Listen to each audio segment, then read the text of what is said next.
শেখ হাসিনা ছিল ইসলামের দুশ্মন, শেখ হাসিনা ছিল দেশদ্রোহী শয়তান, শেখ হাসিনা ছিল ভারতের রিমোট কন্ট্রোলে নাচের পুতুল, হিন্দুত্ববাদের দেবতা ছিল হাসিনা। এরপরে যারা বলে হাসিনা ভালো ছিল, ওরা এজিদের বংশধর, মুনাফেক, ওরা মুসলমান না মিয়া। হাসিনা যতগুলো উন্নয়ন বাংলাদেশে করেছে, প্রত্যেকটা উন্নয়ন করেছে নজিরবিহীন দুর্নীতি করার জন্য। আপনি দেখেন তো, মেট্রো রেল থেকে পদ্মা সেতু, প্রত্যেকটা মেগা প্রজেক্টে কোটি কোটি টাকা দুর্নীতি করে শেখ পরিবার বিদেশে লোপাট করে নিয়ে গেছে মিয়া। দেশের সম্পদ চুরি করছে হাসিনা। এটার নাম উন্নয়ন না আল্লাহর গজব মিয়া? শেখ হাসিনা এভাবে দেশের উন্নয়নের ফাঁকা বুলি ছেড়া এই দেশকে ইসলাম থেকে খারিজ করে দিছে, জনগণের পকেটের টাকা কেড়ে নিয়ে গেছে হাসিনা। হাসিনা প্রধানমন্ত্রী ছিল না, হাসিনা ছিল ভারতীয় দাস মিয়া। লজ্জা করে না হাসিনাকে আপনারা নেত্রী বলেন? শেখ হাসিনা কোনো রাজনীতিবিদ নেত্রী ছিল? হাসিনা ছিল একটা জুকার, পাগল। হাসিনার ওবায়দুল কাদের দেখছেন না, বলতেছে হাসিনাকে আজরাইলও মারতে পারবে না। শেখ হাসিনা শুধু একা পাগল হয় নাই, পুরা মন্ত্রী পরিষদ পাগলের বংশ মিয়া হাসিনার লগে ছিল। আল্লাহ আল্লাহ, তুমি কেমন পয়সালাকারী, এই পাগল ছাগল জুকার থেকে আজ আমরা বাঁচতে পেরেছি। আমিন আমিন, আলহামদুলিল্লাহ রাব্বিল আলামিন।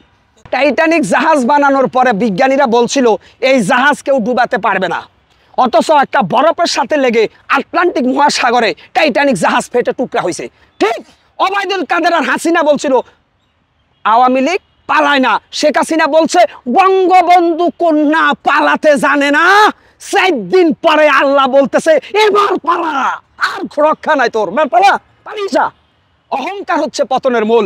যারা অহংকার করে ক্ষমতার চেয়ারে বসে, আল্লাহ বলে ওরা আমার চাদর ধরে টান মারে, কারণ অহংকার হচ্ছে আল্লাহর গায়ের চাদর। অহংকারী যারা করে আল্লাহ তাদের ধ্বংস করে দেয়। আল্লাহর ইজ্জতের শপথ।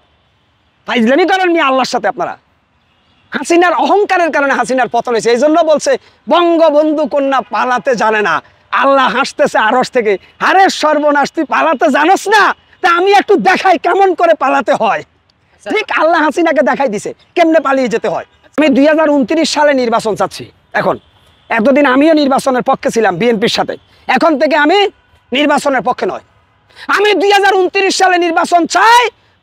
আওয়ামী লীগের প্রত্যেকটা ফ্যাসিজমকে কাজটা ঝুলতে দেখতে চাই, আর আওয়ামী লীগ দলটাকে আমি নিষিদ্ধ দেখতে চাই। এখন আওয়ামী লীগকে আর ছাড় দেওয়া যাবে না। কিসের নির্বাচন মিয়া?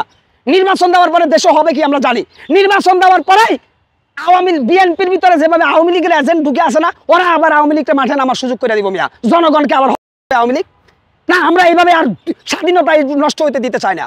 রাষ্ট্রের মূল সংস্কারের বিষয়টা হচ্ছে আওয়ামী লীগের বিচার নিশ্চিত করা, শেখ হাসিনার 15 বছরের সকল গুমের বিচার করা। এটা হলো প্রধান সংস্কার। কারণ একটা দেশে রেখে আপনি দেশ উন্নয়ন করতে পারবেন না, কারণ সে যে কোনো সময় ষড়যন্ত্রের চাবি খেলবে।